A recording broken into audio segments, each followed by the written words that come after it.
It's going to be another hot day today with a big ridge of high pressure continuing to dominate our region. We're headed back into the 90s, but we are going to lift in some moisture from the south. Some of that monsoonal moisture going to increase storm chances in the high country primarily for Thursday. And we'll start to see more storms move into the Denver area heading into tomorrow as that trough gradually works its way our direction. So that's what we're tracking the next couple of days. As far as your Thursday is concerned, most of the afternoon is going to be spent under dry and sunny conditions here in the Denver area, but the mountains will start to see those storm chances increase as we head into the mid-afternoon.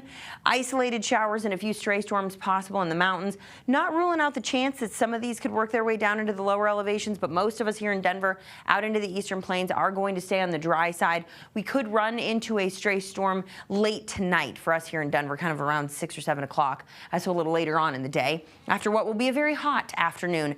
Temperatures in Denver getting into the low to mid 90s, so it's going to be on the toasty side. We'll see 70s and 80s up into the mountains for today. Then taking you to tomorrow, we'll cool down a touch. We'll look at about 88 at the airport. This is really right where we should be for this time of year. Seeing more 70s and 80s up into the high country. So pretty near normal weather heading into the 4th of July, but we will have more storm chances moving in for tomorrow afternoon as well. Taking you to about 10:15 tomorrow statewide, looking at fairly quiet conditions. Those storm chances increase by about noon. They'll fire up in the high country and gradually track east. At this point, we're not looking at any severe threats, but eastern Colorado could be dealing with a few of those stronger storms. At about 2 or 3, we'll continue to see some storms work their way across the I-25 corridor before clearing up around 5 or 6. Maybe another stray storm possible late tomorrow night. So that's how things are going to shape up across the state. But I want to get a closer look at the Front Range Futurecast for today and tomorrow so we can help you plan your next couple of days' events. As far as today is concerned, a little bit of increasing cloud cover, but again, staying on the drier side. If we do catch some of these isolated showers, it would be after about 5 o'clock tonight that we would see a little bit of that light rain, maybe a stray storm possible. Vast majority of us are going to stay dry.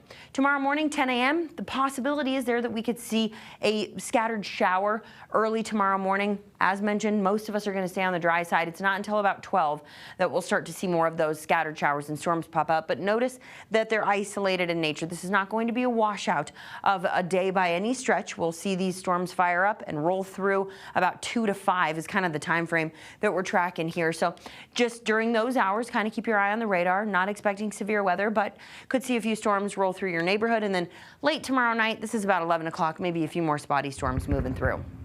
So as far as your Independence Day forecast is concerned, we are looking at your firework forecast.